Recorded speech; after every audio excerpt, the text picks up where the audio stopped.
Respect. Eyo kuto. The queen is here. Expatriate akumie. Dinonzi expatriate. Andi pechere tongi rakarusa. Mafans hakudida avachakukusa. Kumarai nurkuzi une hasha. Maje kuno kumagoma nenire ukasha. Andi pechere tongi rakarusa. Mafans hakudida avachakukusa. Kumarai nurkuzi une hasha. Maje kuno kumagoma nenire bahasha. Roti yui kwenyu sitaka kutiliwa neswaka. Hadi yui kwenyu sitaka kutiliwa neswaka. Yangu haiperere pano ndakakubata. Tukupa microphone neni nenge ndine yangu. Za soja lavu chipinda nchibuda nchipinda. Iwewe uchigomera pana kwa unoshikataka. Andi pechere tongi rakarusa. Mafans hakudida avachakukusa. Kumarai nurkuzi une hasha. Maje kuno kumagoma nenire ukasha. Andi pechere tongi rakarusa. Mafans hakudida avachakukusa. Kumarai nurkuzi une hasha. Maje kuno kumagoma nenire bahasha.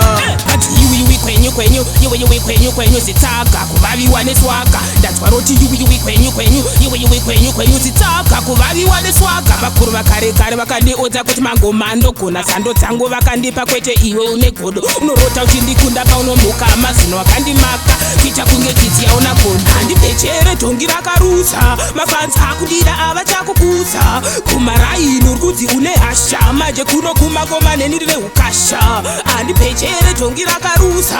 Mafans hakudida avachakukusa. Kumarai nurkuzi une hasha. Maje kuno kumagoma nenire bahasha.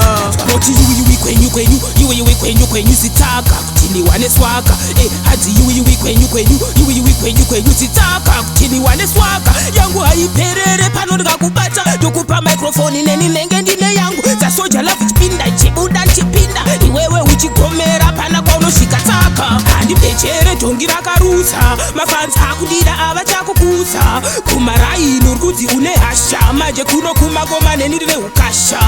Andi pechere tongi rakarusa. Mafans hakudida avachakukusa. Kumarai nurkuzi une hasha. Maje kuno kumagoma nenire bahasha. Andi pechere tongi rakarusa. Mafans hakudida avachakukusa. Kumarai nurkuzi une hasha. Maje kuno kumagoma nenire ukasha. Andi pechere tongi rakarusa. Mafans hakudida avachakukusa. Kumarai nurkuzi une hasha. Maje kuno kumagoma nenire bahasha. Respect. Eyo kuto. The queen is here. Expatriate akumie. Dinonzi expatriate.